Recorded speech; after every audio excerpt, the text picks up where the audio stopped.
Hey there, everyone. Mychal Bryan here, and today I have the immense privilege and honor of being able to sit down with none other than Demetra George. Demetra, how are you? I'm doing very good. Thank you, Michael. It's been a lot, this interview has been a long time trying to happen, and I'm really pleased that we're here now. It most definitely has. I think the very first time that we connected to make this happen was about a year or two ago for a summit or something like that. And then some things came up and then we kind of drifted out of connection. And Right. a mutual friend, Ronnie Dreyer, was the one to make this happen all over again. Yes, yes, she was. I was actually having a complete heart block emergency at that time that I was supposed to be zooming in to connect with you. And Yeah. that was a very memorable afternoon. It definitely. I remember it like it was yesterday. I was sitting down waiting, and then I got your email and about what happened, and I was like, "Oy vey, wow." I know. It was a lot. But anyway, I'm so grateful to be Yeah. able to connect, and once again, Ronnie was really our bridge Yes. in terms of making this happen. And for those of you who don't know, Demetra George is a Hellenistic astrologer extraordinaire. And Demetra, at this point, your two most recent books have been about Hellenistic astrology, but I know that you've been publishing books forever. And so I definitely want to talk to you about everything, but really I want to find out from you, how did you get into astrology to begin with? Well, let's see, if it was my first awareness of astrology, I was in college at New Paltz, which is a little bit north of New York City in New York State. And I had heard of some upper class people driving into New York every week to attend an astrology class. And I thought that was so exotic. Fascinated with it. And then they raved that their teacher also cooked them dinner when they showed up. Well, it was a number of years later, probably 3 or 4 or 5, when I had moved to Oregon and was living on a commune in Southern Oregon, and there were dozens of astrology books that I'm not quite sure who left around, but I picked them up and I was immediately fascinated. And then 2 years into it, I went to my very first astrology conference. And uh, I was like, a 1973 two hippie with long hair and braids and probably flowers, and decked out in my vest and be shocked at all the other women in high heels and lipstick. But there was a very nice woman standing next to me in the lobby. And that turned out to be Eleanor Bach, the Mm. astrology teacher who was teaching my friends and cooking them dinner. And she gave me a copy of her newly published book on the asteroids. And so that started the whole first phase of my career in writing asteroid goddesses 10 or 12 years later. That's really, really interesting because I was going to ask you whether or not you were familiar with Eleanor Bach because I have a friend in New York, and it's Yeah. interesting how life is circuitous because of a friend of mine, Faith McInerney. Oh, yes, I know Faith. Exactly, exactly. And so Faith really works a lot with the asteroids. And she also studied with Eleanor Bach. And so I was going to check in with you and see whether or not Eleanor Bach was someone whose paths you crossed with as well. And I mean, it's wonderful that you did. Right. And, we recognize sometimes our fate lines cross with someone years before we actually like make the physical connection. And it's fascinating. Um, just seeing those threads when the tapestry is more developed. Definitely. Now, Demetra, I know that the asteroids were a very big part of your work previously, and I from what I know about you, I know that they're still a big part of Yeah, the work that you do. Is that correct? absolutely. And during all of the years of the Hellenistic studies, I continue to see clients. I continue to put the asteroids in their charts, not only the four major asteroids, but I worked off a list of 500 others. And so the asteroids have been there from the beginning and they still are. And it's just sort of knowing like how to not mix up systems, but to use them as like different layers that you're looking at simultaneously. I think that that's a really wonderful thing, Demetra, because one of my backgrounds, besides just medieval astrology and Renaissance astrology, is also Uranian astrology. And Mhm. I know that you know, as well as most people know, in Uranian astrology, there are TNPs or trans Right. planets, which for all intents and purposes are hypothetical because they don't have a physical body, but they're kind of a part of the rich undercurrent of the Uranian system. And there really wouldn't be a Uranian astrology. I mean, there's still the form of Uranian astrology that you can practice without the TNPs. And we know that cosmobiology kind of came out of that. But at the same time, when we talk about Uranian proper, we're specifically talking about the system of astrology with these 8 hypothetical planets. And a lot of times people ask me, how do you separate your relationship to Uranian astrology from your relationship to traditional astrology, where there are more hard and fast rules and systems that we follow? And I don't find that it doesn't manifest within me as a major separation that I need to think too hard about. So I want to find out from you, Demetra, in terms of your work with the asteroids, as well as your work with Hellenistic astrology, do you find that to be a challenging juggling act, or did it ever manifest for you as a challenging juggling act between those two systems of astrology? No, it never did. And my belief is if we operate from the as above, so below concept, then everything in the solar system and beyond has some correlation within the psyche.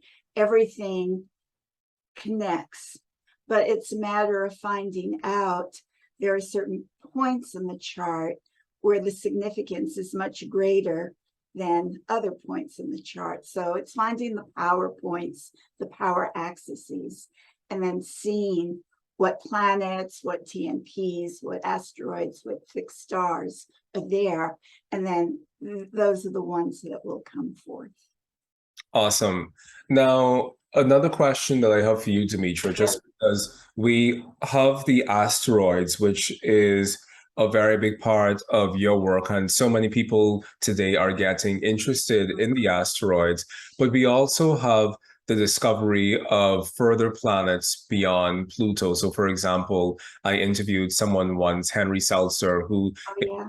very much interested in working with Eris, and that's something that he's very passionate about doing. And I just want to check in with you. Are you also integrating other planets such as Eris and Sedna within the context of your work? Um, yes, to some extent, but I had focused the whole first part of my career was the focus on the asteroids. Then Hellenistic astrology appeared that took over almost everything. And now that that work is finally completed, it's like, oh yeah, I haven't done the fixed stars yet. I haven't done the trans-Plutonian planets. And Yeah, there's a realization that no matter how long a life is, one will not get to everything there is to learn in our tradition. And yeah. at a certain point, you do what you can and know that you will never like have a complete representation. I think that's so beautiful because even me at this stage in my life and at this stage in my practice, there are so many things that I want to do. And I was speaking with Kenneth Bowser the other day, who said to me, hey, Mychal, you have a really good thing going on. Oh, stay with that, Because there's so much within astrology, and there's so much that really speaks to our hearts, and there's all of these ways that astrology just mushrooms out, and it's very easy to get lost in the morphic field of what astrology is. And so I want to know from you, do you feel like your focus in on the asteroids and Hellenistic astrology really represented for you a point of saying, this is it for me. This is my hard stop right now in this lifetime. I'm doing asteroids and Hellenistic astrology. Or was there, or is there still really this interest in terms of discovering more and learning more for you? Well, I have my moon in an exact conjunction with Uranus in the North Node in Gemini. And so it is the process of learning whatever stimulates the creativity and passion. So I would realistically be unable to say this is it because it's always, oh, look at how fascinating that is. And that's what keeps the excitement flowing. And yet at the same time knowing not everything that sparks my curiosity will be something I will follow through on, but I can't help but consider it like just a little bit to find out what it is. It's just like part of the nature. Got it. Now, I completely understand that, because I think that there's a part of me that's really stabilized in terms of what I do and what I offer and what I teach at this stage in my life. But there's still this spirit of discovery for me in terms of saying, like there's just so much to learn. Oh, absolutely. And you're at the stage of your career and practice where it's important that you stretch way out to see all of the different approaches that are possible and to have some familiarity with them, because in the course of your life, you will have clients who connect with those other modes. And it's good to be able to respond to them, to relate to them, to have some context for the place where their questions come from.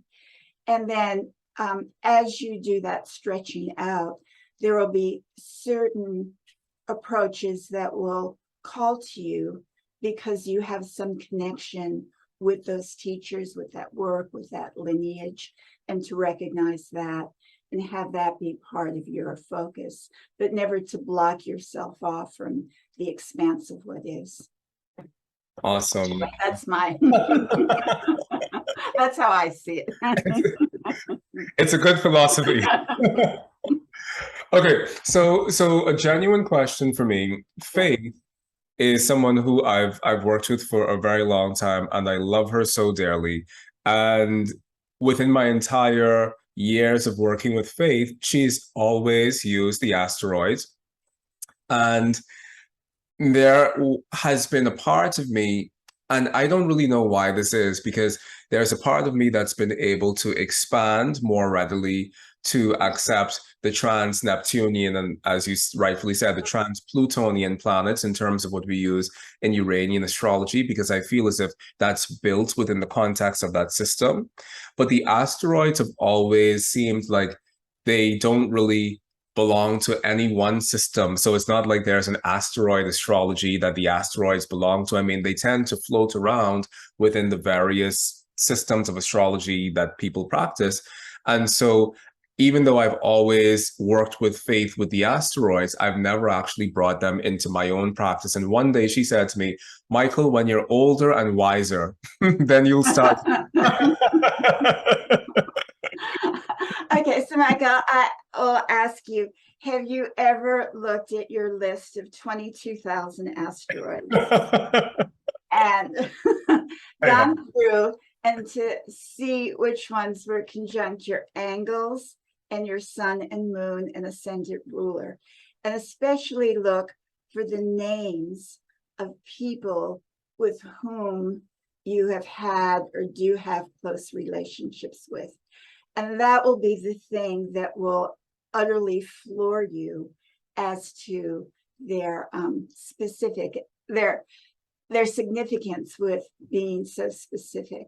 And sometimes I joke that, it wasn't ancient astrology that brought me increasingly to a sense of the fatedness of our lives, but it was the asteroids that took me there instantaneously. Right. One of the, many personal name asteroid stories that I tell, but one of the earliest ones was that Prince Charles has the asteroid Camilla and the asteroid Parkes conjunct his Venus within 30 minutes of arc. Wow. And so from the time he was born, his heart was connected to someone who carried the vibration of that name. And once I saw that, like whatever I was holding against him about Diana just like melted because there it was. And I could tell, dozens of stories about how the name asteroids totally will link into your life. And so that's what forces you when you see that in your own life. That's what forces you to say, well, maybe there is something here that at some point or another, I will return to and look at more closely. Amazing. Amazing. Well, is there an asteroid named Gary? Oh, yes.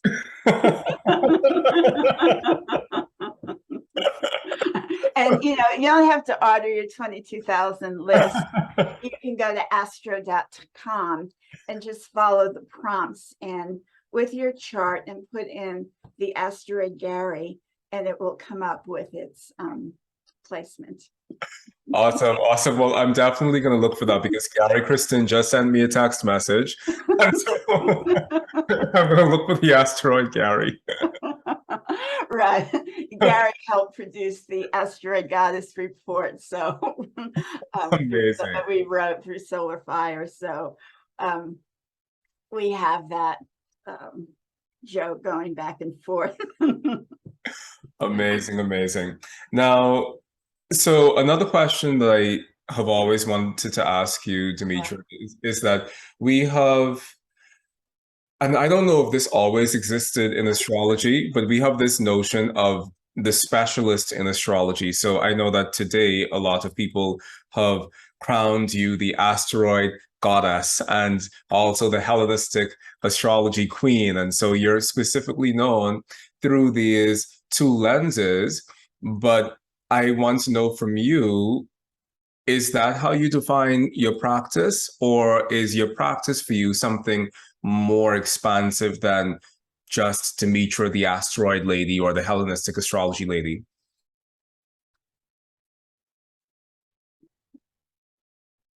Let's see, I've also done a huge body of work with the lunation phases. And that would probably be the third main area of focus. And in the last few years, I've stopped doing client readings. After 35 or 40 years, it was becoming challenging keeping that clear flow going energetically. And I still had the book that needed all of my attention in order to complete. But during the years of all the many years of doing client readings, really often when people come to you is because there is some angst going on in their soul. There's some big question, there's some source of suffering, there's some confusion. I mean, if your life is great, you rarely think of going to an astrologer to find out what's happening. It's only when you've been exhausted many other possibilities that you'll come up with that. And so the work of astrology is really about being there for many people is one of the most intimate moments of their lives where they totally open their inner soul that normally their persona keeps protected and shielded. And it's the ability to feel their issue and look at the chart and find some way of making a connection between the two so the person can walk out of the session with some sense of meaning or purpose or redemption of their lives. And whatever approach it is that allows you to do that, then that's what, as an astrologer, you are called upon to do. And then, as we said, fate dropped in my lap the Asteroids, with Eleanor giving me her book when I was a brand new astrologer. And I have another such story with my encounter with a project Hindsight. And then it's like, that's what, responding to what is given to you. And then like doing the work to carry it forth. This notion of fate is something that we speak about a lot in traditional astrology. And in traditional astrology, we tend to be very fate-oriented people to a very large degree, or destiny-oriented people to a very large degree. So at what point in time did you either feel within yourself the impulse to move towards a more traditional astrological expression of your practice? Or at what point in time did you know within yourself viscerally that traditional astrology was where you actually needed to root your life's work? When I first encountered traditional astrology with the work of Robert Zoller, I hated it. And it totally offended like everything within me. And that was at the height of the asteroid and mysteries of the dark moon and goddess work that I was presenting primarily to women's spirituality communities, because the astrological, like, we don't want to have anything to do with this. It's like, go away.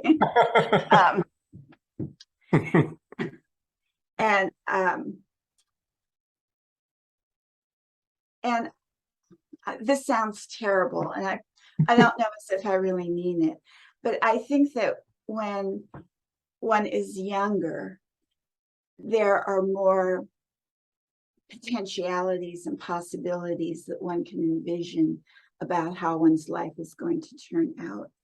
And at that point, there is more of an openness to, we are in total control of visualizing and manifesting our future.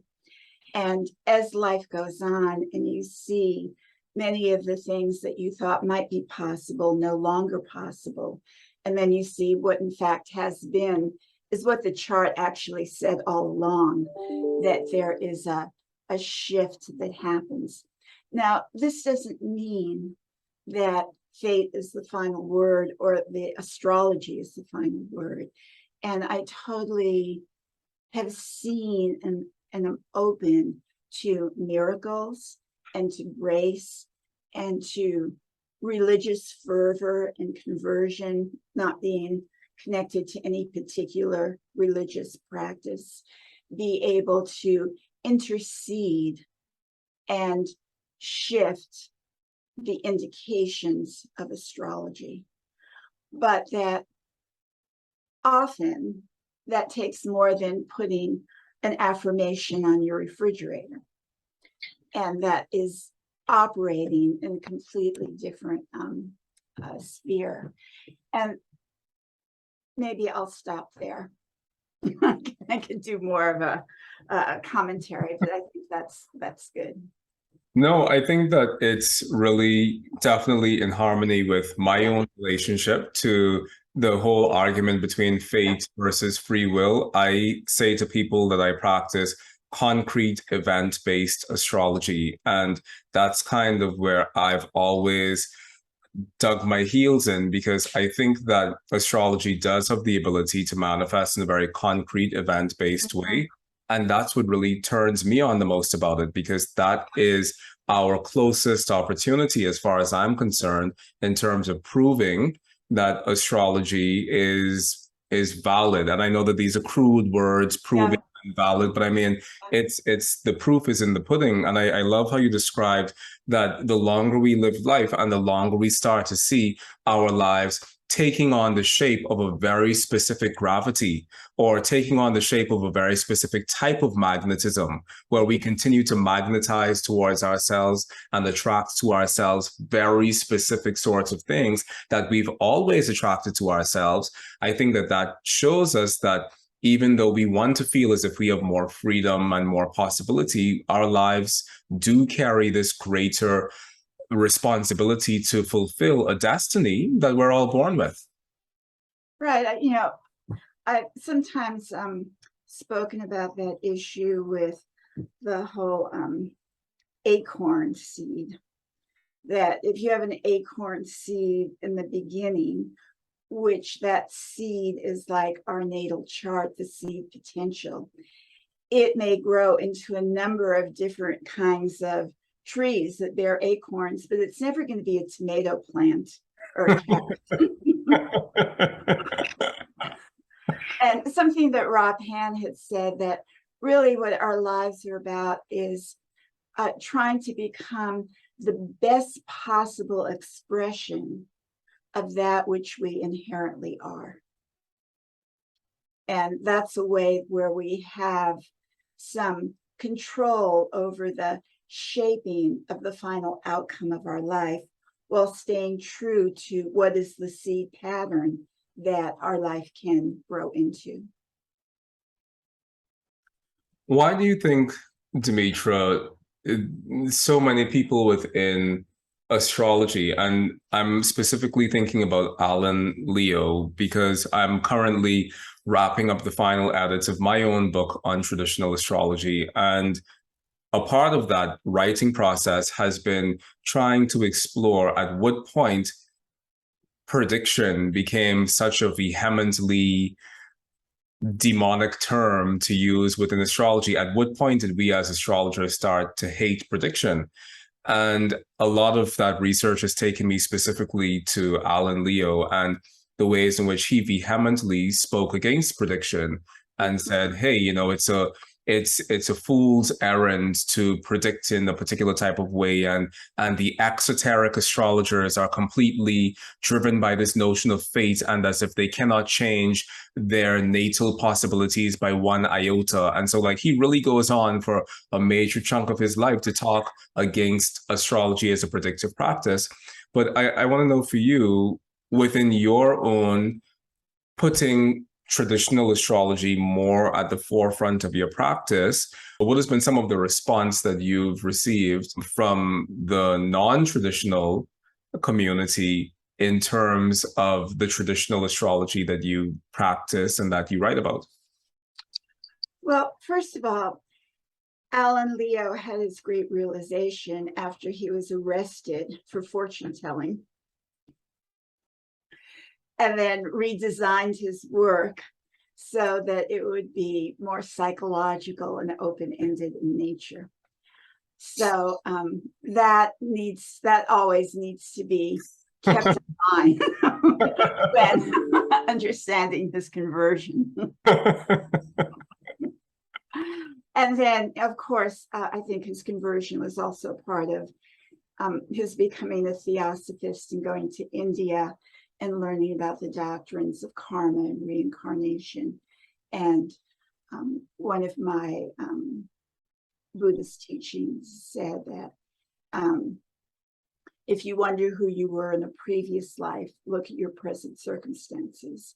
And if you want to know who you will be in your future life, look to your present actions.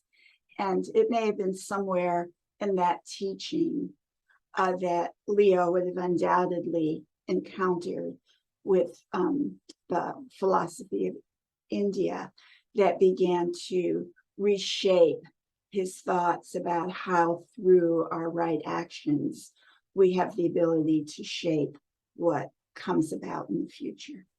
And there's no doubt that that plays a huge role in human development. Now, the second part of your question was, how did the astrological community respond. I remember being part of a fate and free will panel at some ESAR conference that Glenn Perry was moderating. And Rob Hand and I were on one side of the debate, and Glenn and several other psychological astrologers were on the other side of the debate. and there was, of course, a philosophy of total fatalism leads one to a state of utter despair, that there is nothing that you can do or nothing in the world that will change this destiny that's laid out for you, so why even try? And there's a danger in landing there with an extreme belief in fatalism and the utter power of prediction. And it's easy to predict in hindsight, but what we need to understand is that each of the astrological factors, the signs, the houses, the planets, the aspects, has a range of expression and significations. And it's quite impossible for the astrologer ahead of time to know which of 75 different significations of a planet is going to be the one that is triggered when a certain timing activation happens.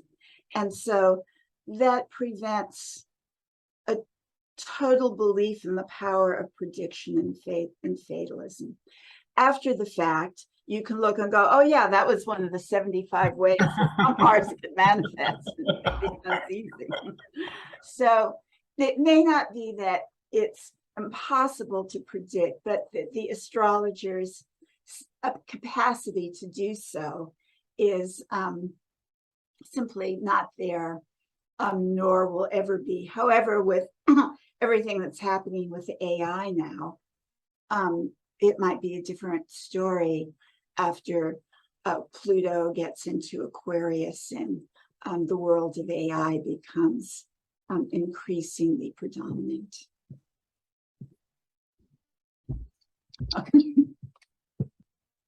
There's so much there, and I think that I think that this whole notion of fate versus free will is something that is, it seems like it's a bit of a moot argument in a sense, because so much of psychological astrology has to do with at least being able to delineate the personality of someone. And I think that even that constitutes a type of prediction, because when we look at the birth chart of a child, yeah, when we look at the birth chart of a child and say, okay, this child will have this sort of personality, we're still, in a sense, predicting something about them. It may not be a concrete event, but we're still predicting something. So I think we can't really take prediction out of astrology, because all astrology is predictive.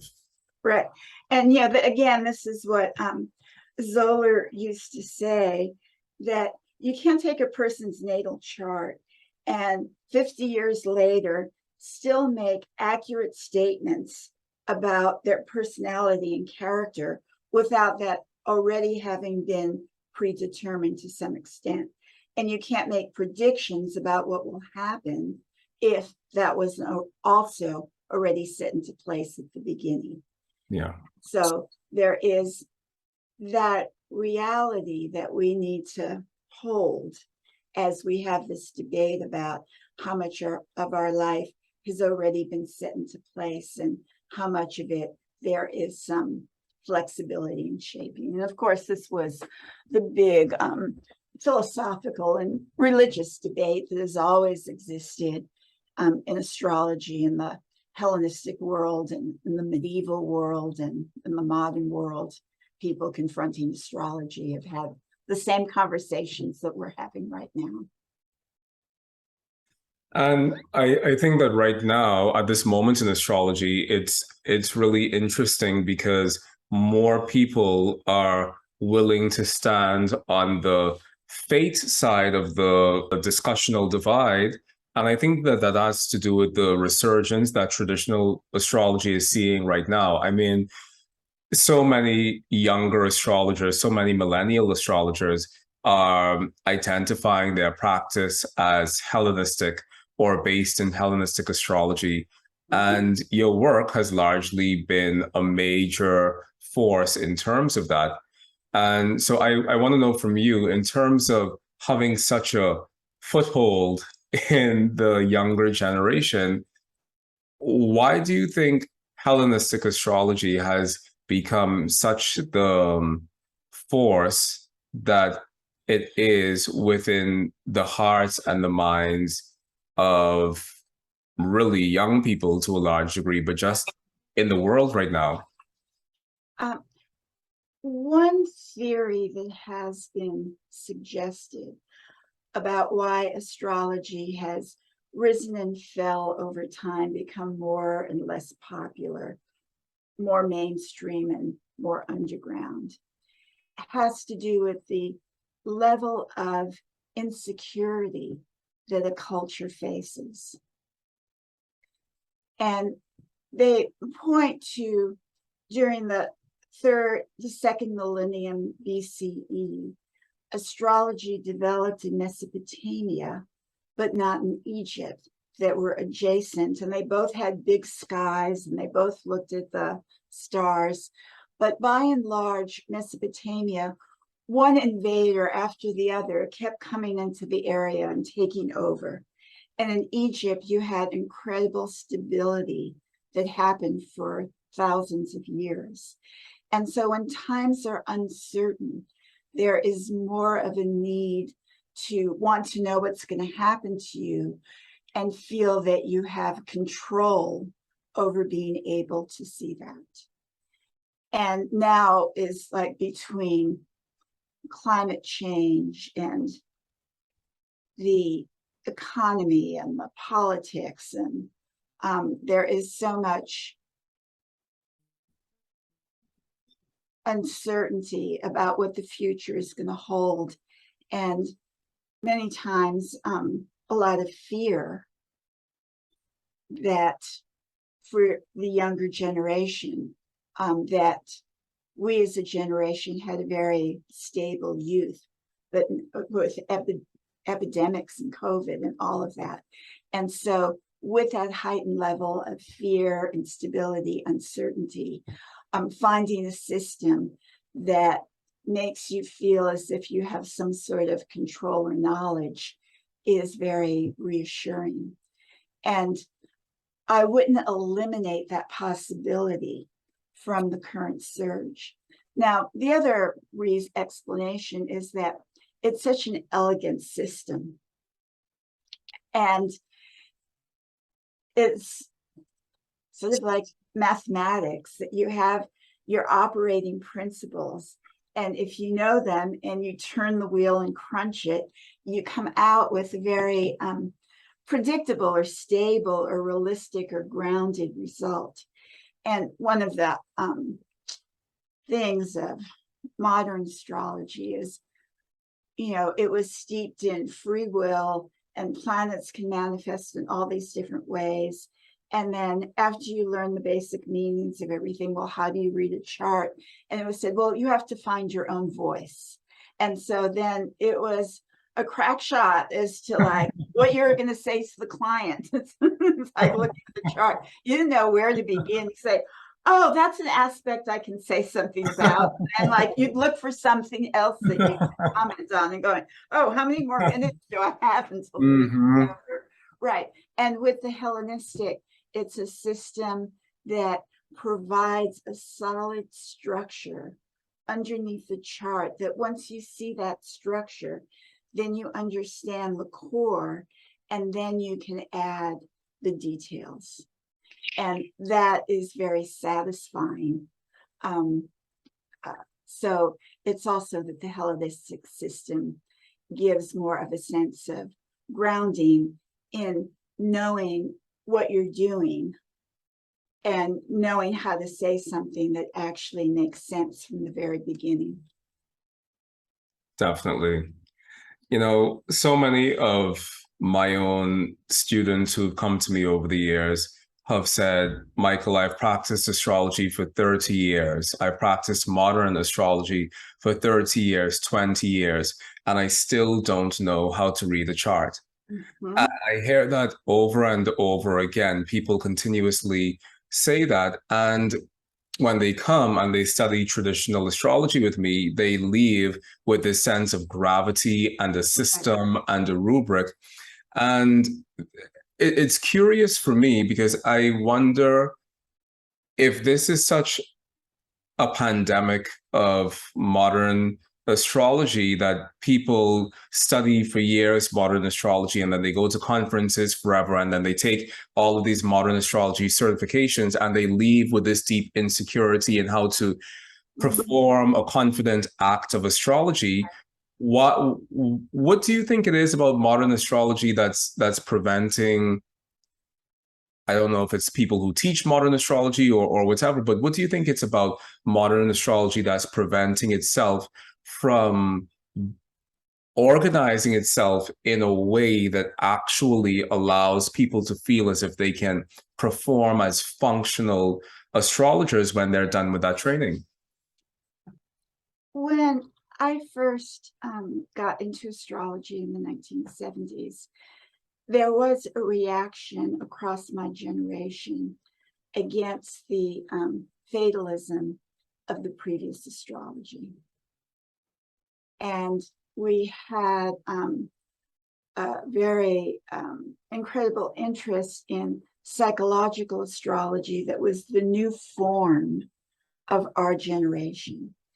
And one of the points I've been making recently is that each generation that encounters astrology will play a role in reshaping it so that it will reflect back meaning to them relevant to their own concerns.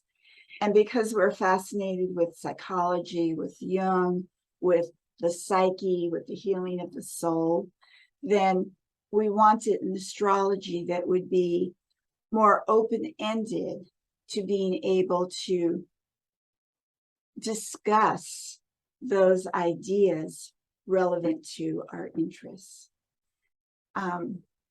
So I think that that's what part of the psychological revolution was, that probably started with Alan Leo because he needed to protect himself from the law. And then as you go back and you read the textbooks of the 19th century, increasing, you see how the psychological mode slowly slips into the meanings of planets and significations. And then you get to a point where anything can mean anything and nothing means nothing. And that there's once again a reaction to wanting a system that offers greater stability and greater security.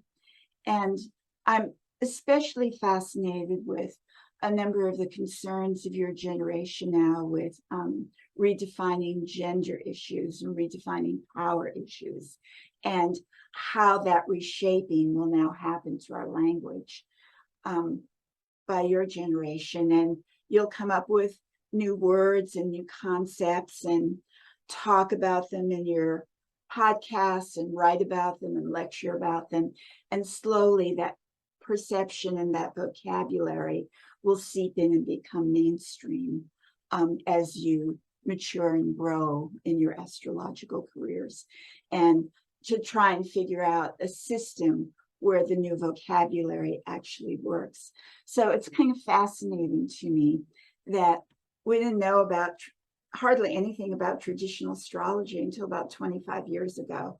And we've gotten the great gift and good fortune to see what was it like at the beginning of our time. And so to take the ancient wisdom and then bring it forth with the concerns of the current time. And we'll see something, again, totally unique emerging from that future, from that fusion in the future.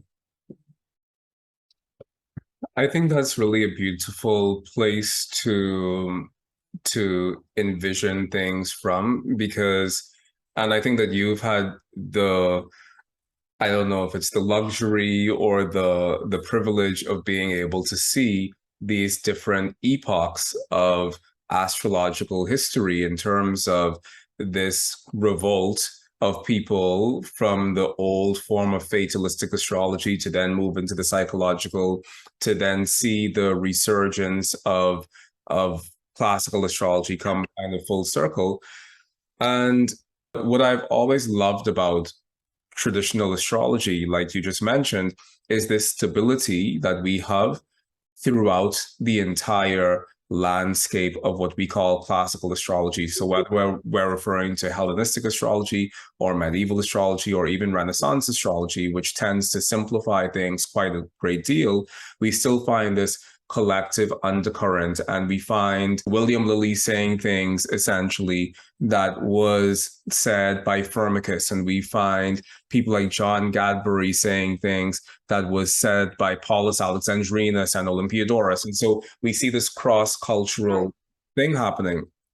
Now, what I want to know from you, Demetra, is I think that there's this, I don't even know if it's a conscious demand, but there's this request of people to say, well, what type of traditional astrologer are you? Are you a Renaissance or a medieval or a Hellenistic?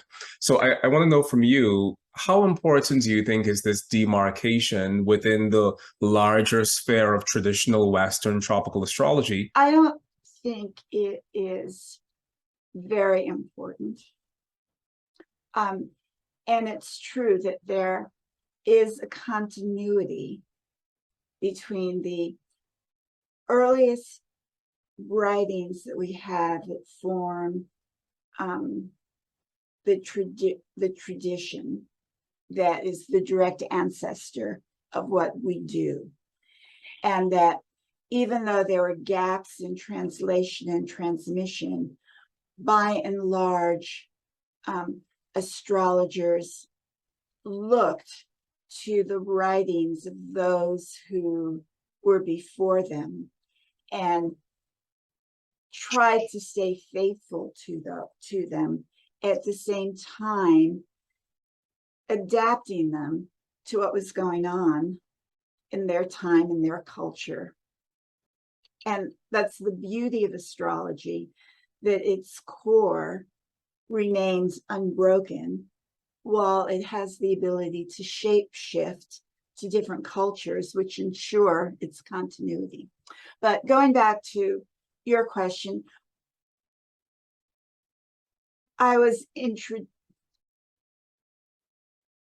my work in traditional astrology began with having the opportunity to teach Hellenistic to the first students of Kepler College that was under the supervision of Robert Schmidt. And so that's what was presented to me. That's what I developed. But as the book went on, and especially in volume 2, I increasingly followed the doctrines through the Arabic, medieval, and Renaissance traditions. And so that was part of it, why we called it Ancient Astrology. And of course, I couldn't call it Hellenistic Astrology because that title was already taken. And I tried to do something else with it, with what I was doing. However, I want to point out that Hellenistic astrology was an amalgamation of the Babylonian Mesopotamian with part of the Egyptian tradition and with Greek philosophy and astronomy. And in the Babylonian tradition, it was not deterministic at all in the beginning, that they understood the planets as manifestations of the deities, one of the many manifestations. And when a planet appeared in the sky, it was indicating its intention. However, those weren't solid or firm, they were negotiable. And this is where the tradition of rituals, which they called Namburbi rituals, was petitioning the gods and said, hey, is this really what you have in mind? Is this really what you want to do? It's like, can't we talk about this? Can't we like make, negotiate here? so that, you know, I can have a better outcome, because really once I tell you my story, you'll see it really is. And so it was that incredible flexibility that was part of what flowed into the Hellenistic. And so we have to be careful that we don't say that traditional astrology, it's like, how far back do you want to go of whether it's, you know, how predictive it is and how negotiable it is. And now we're seeing a tremendous interest in astral magic among many of the, especially young practitioners. And that is one of the counterforces to total fatalism, is finding those cracks where you can negotiate the outcome. And so I think whenever a people encounter the total inevitability of something, there will be a force within the human spirit that wants to counteract that. And that I imagine that ultimately that both of them are legitimate to some extent, and not as fatalistic as the so-called strict traditionalists would want, and not as co-creative as the so-called magical self-creating would like. But it's somewhere in the middle path. So it's interesting that you mentioned astral magic, because you are right. There are so many people who are getting into astral magic and astrological magic and Yeah. as a thing in general. And I want to know from you, how do you think the astrological magic movement fits within the larger traditional astrological revival?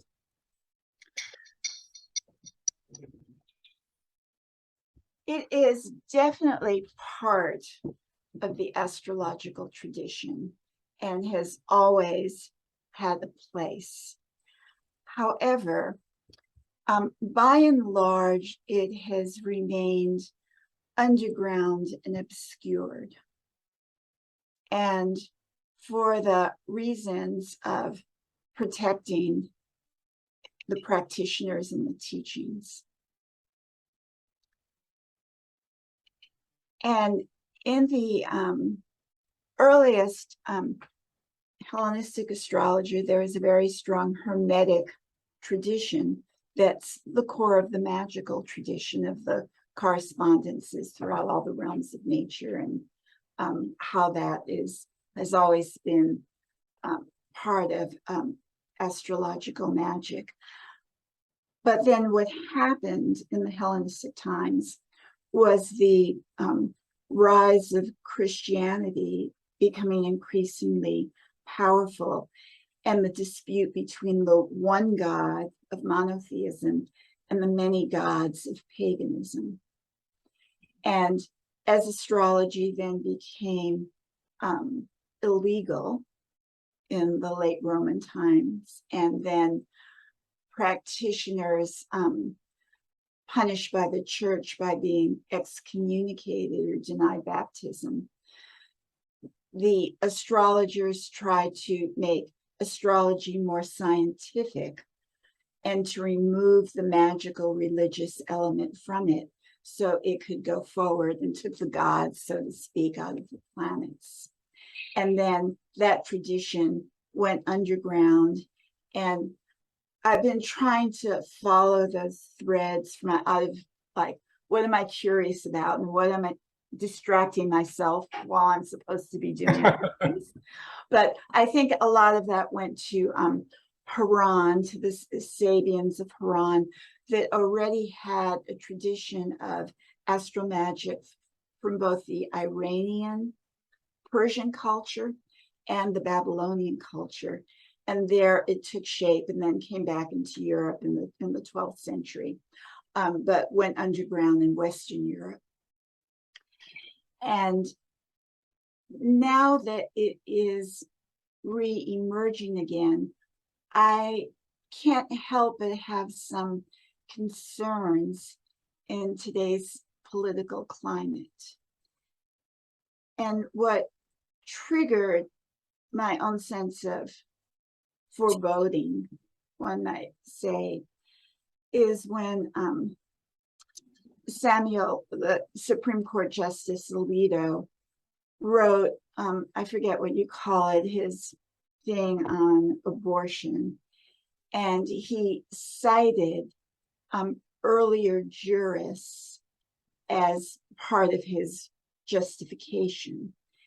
And those jurists lived during the pre-colonial era and were involved in sentencing women to witchcraft and being killed for that. And so while he didn't say that's also what they did, he was citing them as his justification for his decision on abortion in current times. And it just, I don't know, the shackles went up that should this current political climate increase and take over, then people who are involved with the magical practices of astrology may come increasingly under, I don't quite know what the word is, becoming more visible, and there being problems. Let's just put it that way. I don't want to use too intense words. So I have mixed feelings about it. It's always been part of the tradition. It belongs there, but it's also been kept obscured for good reasons. And that would be something that perhaps astrologers might want to take into consideration. I think it's interesting that you bring up this point about the legal system and the legalities surrounding us doing what we do. I was speaking to one of our astrological elders the other day, and she was saying to me that she started practicing astrology, and she had her astrology practice coming up through the 60s and the 70s, and she saw how every other body of fringe science practitioners were able to organize themselves. She said, I saw the yoga people organize themselves and come together and make an alliance. I saw the acupuncturists organize themselves and become a credible profession. I saw the chiropractors organize themselves and become a credible profession. And the astrologers, I'm sure it's not just the astrologers, but she said the astrologers were the only ones who didn't take advantage of that moment of becoming a credible profession that has legal parameters and that also has legal protections associated with it. So my question for you, Demetra, is what do you see the future of astrology being in terms of us being able to organize ourselves, like the chiropractors, like the acupuncturists, in terms of actually having a respectable, reputable presence in the world? Well, I have a very contrary opinion on that too. What is popular.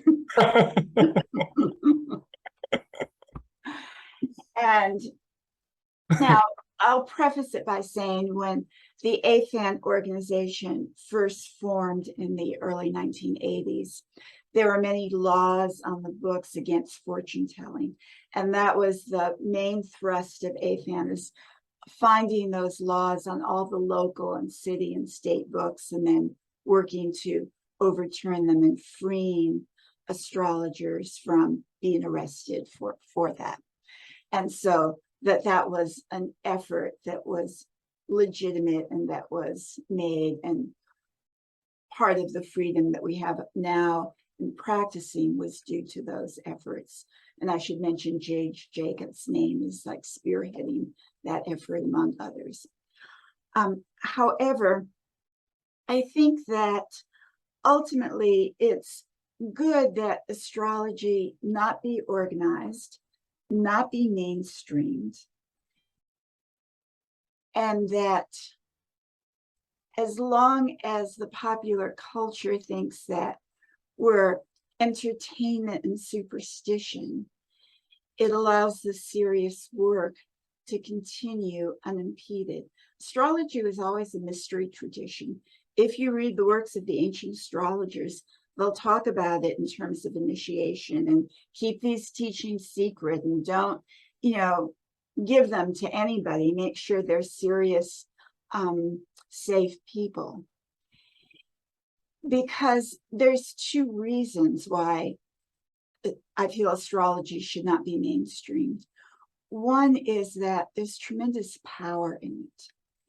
And kings and leaders have had their court astrologers throughout history and used astrology in very destructive ways to look at the charts of their potential rivals and have them assassinated and all kinds of things. And you can imagine if some of the people in politics today had access to what astrology could do, it would be extremely dangerous. It falling into the wrong hands is extremely dangerous. The other thing that distinguishes the astrologers from the chiropractors and the yoga practitioners is that no other profession alludes to the possibility of knowing the will of God, knowing what God's intention is for an individual lifetime. And it's that clash with the predominant religion of the day that is as dangerous for astrologers as is it falling into the hands of dictators and authoritarians who would use it in destructive ways. So from that point of view, and again, it's an unpopular opinion, but it's my opinion. And I'm glad that astrologers didn't organize and that people aren't trying to claim insurance. Okay.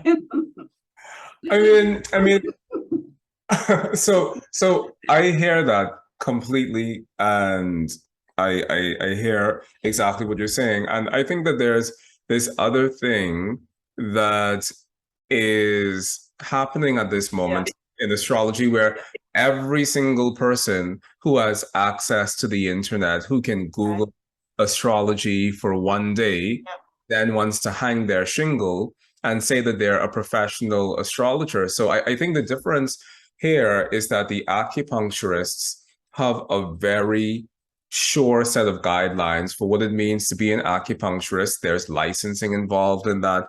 There are legal ramifications surrounding that. But when it comes to saying we're astrologers, for you and I to say that we're astrologers is a very different thing than if my cousin Bertie was to go on the internet and say, oh, I found out something about being an Aries. So I want to know from you, in this generation where everyone is an astrologer, and you and I were talking about this the other day over tacos at the hotel, that it's one thing to teach a class with beginners, knowing that you're teaching a class with beginners in mind, but very often the people who come to our classes, they think that they're advanced practitioners and advanced students of astrology, and they don't know the difference between a Dexter square and a sinister square. So I guess what my question is for you is, if we're not moving towards licensing or accreditation or something more established, then how do we actually create a set of standards or guidelines that actually allows these incoming burgeoning astrologers to know exactly where on the astrological food chain they are? Because a lot of people think that they're very big sharks, but they don't know anything at all. So how do we establish those standards? Okay. Well, the good thing about everyone knowing about astrology now because of the internet is so many more people are understanding why they are the way they are, and leading to healing and self-acceptance and all of that. So that's wonderful about the net being cast really wide. And then of all of those people, some will become more serious and stay with it, and others will phase out of it. Now, the question about how do you ensure that who's left is knowledgeable, one might hope that if you're a bad astrologer, you're not going to have much of a practice and you'll start looking for something else to do. And if you're a good astrologer, people will continue to come to you. But in order to certify, you need to have tests. And in order to have tests, you need agreement within the astrological community about certain principles and doctrines. And while we think that we're all speaking the same language, in fact, when you get down to the details, you discover that you're not at all. And I remember some years back being asked by one of the organizations to be part of a committee that created a certification exam. And we're all supposed to come up with questions and answers and throw them into the pool. And I remember one very famous, reputable astrologer saying, oh, well, Pisces is on the midheaven and the ruler Neptune is in the 3rd house. And so the correct multiple choice answer to this question is yada, yada. And I go, no, it isn't. The ruler is Jupiter, and Jupiter is in the other house. So that answer wouldn't be correct at all. And then realizing I'm not going to get into a food fight with this person, and seeing the challenges that as a community we have in agreeing upon the details, and any test that's created can only reflect the points of view of the people, the astrologers in power that create the test at that moment. And so that there's an inherent foundational problem in certification. And I've been on a little bit of a bandwagon rant with some of the certification tests where people are being asked to do the math using Placidus house cusps. And I said, well, that's okay that they learn how to do that. But when you get to the interpretation questions, you need to allow them to designate the house system that they've been taught by reputable teachers and have developed their expertise in. And that has gotten like pushback. And at that point, again, that's another instance of how the whole testing is problematical. So until we solve some of those problems, the test is not really a test that's going to certify what someone knows and what they don't know. And then you have the astrology student who has done well in all of their studies, all of their exams, can, just call forth what every planet and sign and house and aspect mean. But when they have a chart in front of them, don't know how to read the chart. And you have other astrologers who are a little bit fuzzy on the details, and they tune into that other faculty of divination that's always been part of astrology, the sort of direct divination, and they feel the energy and they can give a wonderful reading. So being able to answer multiple choice questions on the test does not really give the measure of how well a person does when they're confronted with a chart and a client. I mean, I think that you and I are really of the same opinion in terms of the actual proof in the pudding is, can you read a chart? Because at the end of the day, no one cares if you could spell equator backwards. We just want to know, can you actually read a chart and do it well and represent the system of astrology that you practice in a way that's actually solid? I was talking to a student of mine the other day who says that she follows lots of astrologers on YouTube and people who claim they practice astrology. And there was a person on their YouTube channel telling people about the effects of the transiting part of fortune. Yeah. And so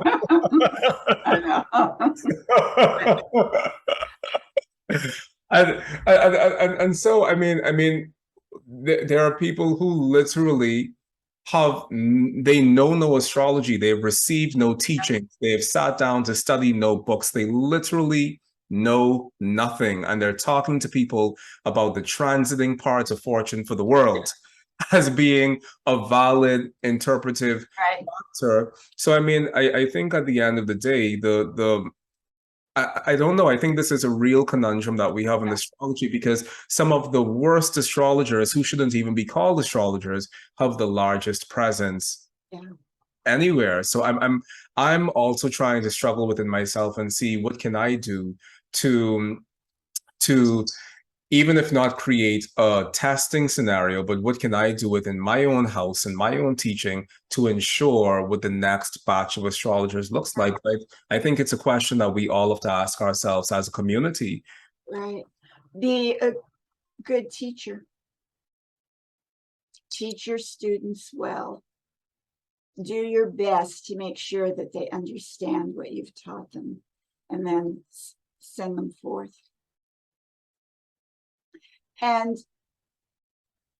what is good about traditional astrology, teaching it, and also teaching and learning the math, is that it trains the mind to be logical and to have reasoned conclusions from working with the symbol system.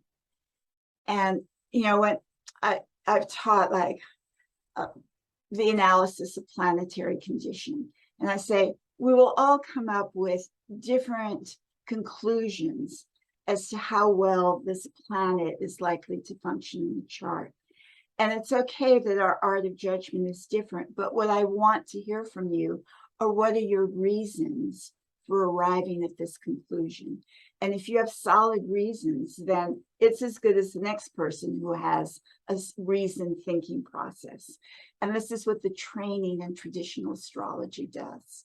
And that's part of why it's so valuable that it be taught, and that it be taught to all the new astrologers who are embracing it, because that's the built-in system for making them be better astrologers in the future. Exactly. Definitely. Demetra, before we leave today, and this has been such a wonderful conversation, and I'm so happy that we got to do it. But before we leave, you just mentioned when you teach. So if our listeners and viewers wanted to step into the world of Demetra George and they wanted to receive a class with you, where are you teaching, or how could people study with you?